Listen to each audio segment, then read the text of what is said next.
about 80% of small businesses die or fail before their fifth anniversary, according to a report that was recently released in this year. And it only gets worse with some of the macroeconomic headwinds that is being, well, it's here in Nigeria, but not just in Nigeria. We also see the issue of inflation, and FX is particular to Africa.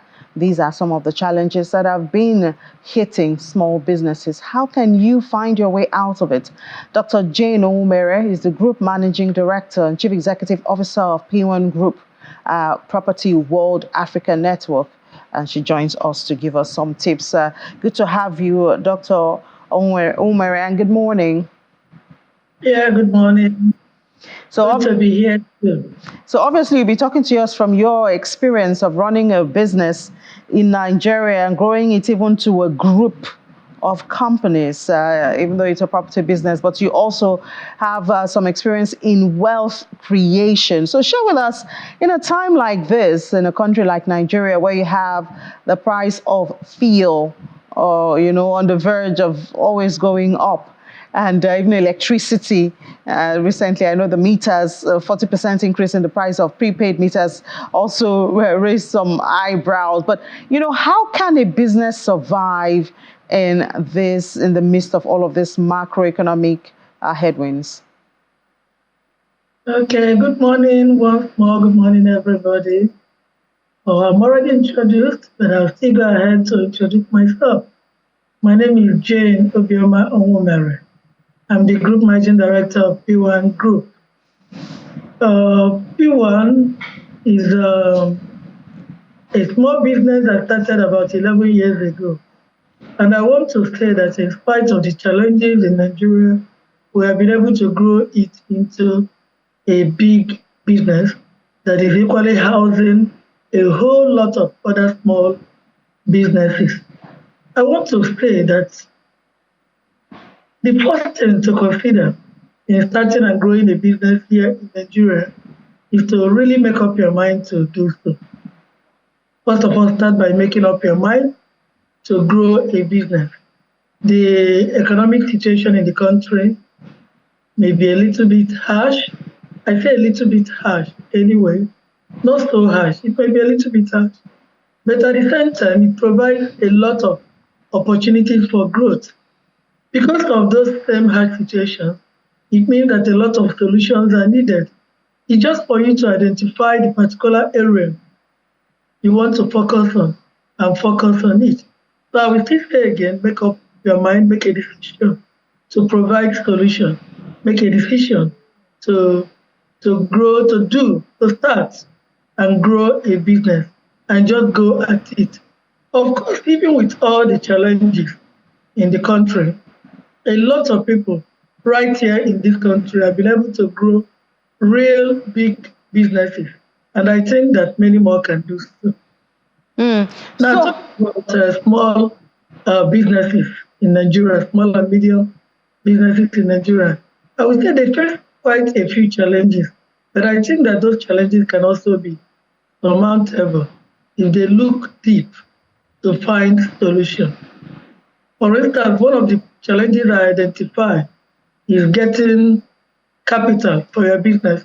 That was our greatest challenge when we were about starting P1 a little bit over 11 years ago. And getting somebody to give us the money we needed to start the business was a major challenge. But because we were determined, we found a solution. We found somebody who was ready to invest in us and give us a starting chance.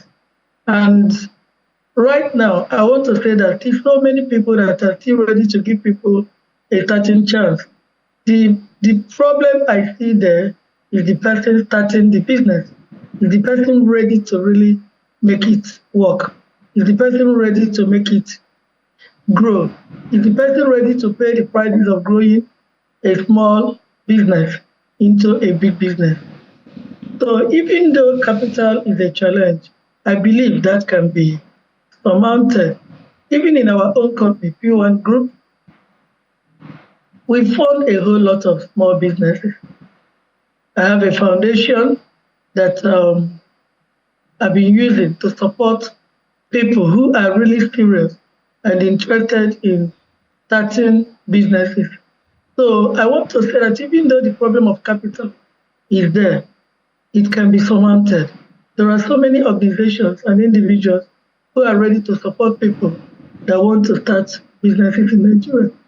And now, talking about other challenges that businesses face in our own environment, like you talked about electricity and all that, you can factor those things into the business you're doing.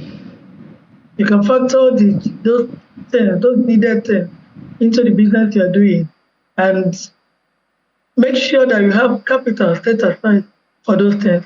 I'm not saying the challenges are not there. The challenges are there. And I'm happy that the present government is also determined to solve a lot of these challenges.